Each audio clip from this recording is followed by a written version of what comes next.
Hello defence listeners, स्वागत है आप सबका एक और नए डिफेंस वीडियो में, जिनमें हम बात करने वाले हैं भारत और यूएसए के बीच होने वाले जेट इंजन के टीओटी को लेकर।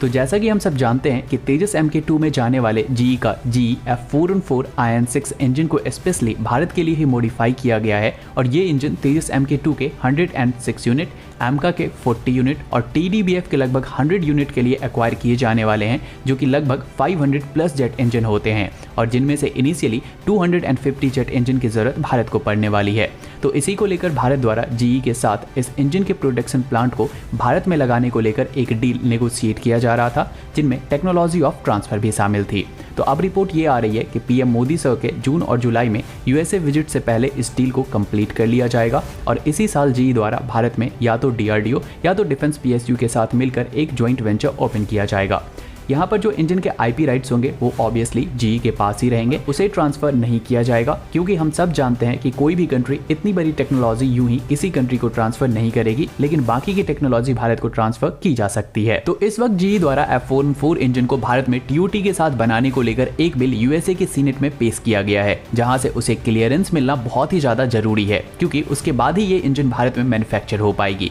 वहीं दूसरी तरफ अगर इस ज्वाइंट वेंचर में DRDO शामिल होता है तो ये भारत के जेट इंजन प्रोग्राम को बहुत ज्यादा बूस्ट कर पाएगी, क्योंकि इसके साइडलाइन में ही एक और इंजन को लेकर डील हो रही है, जो कि 110 किलो न्यूटन वाले इंजन को लेकर है, जिसे DRDO द्वारा ही लीड किया जाना है और जहां IP राइट्स भी भारत के पास होंगे। तो अगर DRDO GE F414 इंजन के ज्वाइंट वेंचर वाले प्रोग्राम में ऐड होती है, जहां पर GE द्वारा कुछ टेक्नोलॉजी भारत को ट्रांसफर भी की जाएगी और साथ ही GE की टेक्नोलॉजी के हिसाब से उस इंजन को इंडिया में मैन्युफैक्चर भी किया जाएगा, तो DRDO को न्यू जेट इंजन पर वर्क करने से पहले एक एक्सपीरियंस मिल जाएगा, क्योंकि GE F414 इंजन में जाने वाले कंपोनेंट्स को लोकली ही सोर्स करने वाला है। तो इससे हमारे कंट्री के अंदर भी इंजन के पार्ट्स को लेकर एक इकोसिस्टम बनना स्टार्ट हो जाएगा और DRDO अपने इन एक्सपीरियंसेस का यूज न्यू 110 किलो न्यूटन वाले इंजन के साथ साथ न्यू कावेरी इंजन में भी कर सकता है, क्योंकि अगर हम कावेरी इंजन की बात करें तो कावेरी इंजन की प्रॉब्लम उसके कोर से रिलेटेड है, जहां पर कावेरी इंजन का वेट भी अपनी क्लास के इंजन से 200 kg ज्यादा हो जाता है।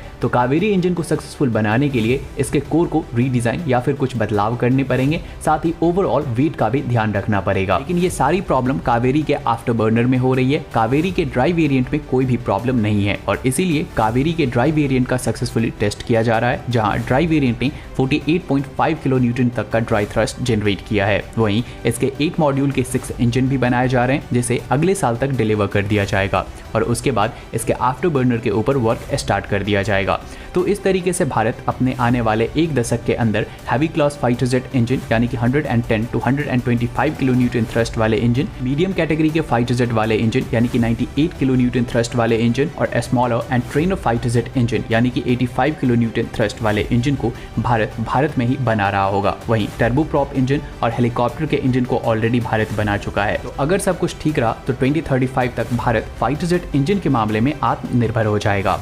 तो आज के इस वीडियो में इतना ही। उम्मीद है आपको ये वीडियो इन्फॉर्मेटिव लगी होगी। अगर लगी हो तो लाइक करें, शेयर करें और चैनल पर नए हैं तो सब्सक्राइब कर लें।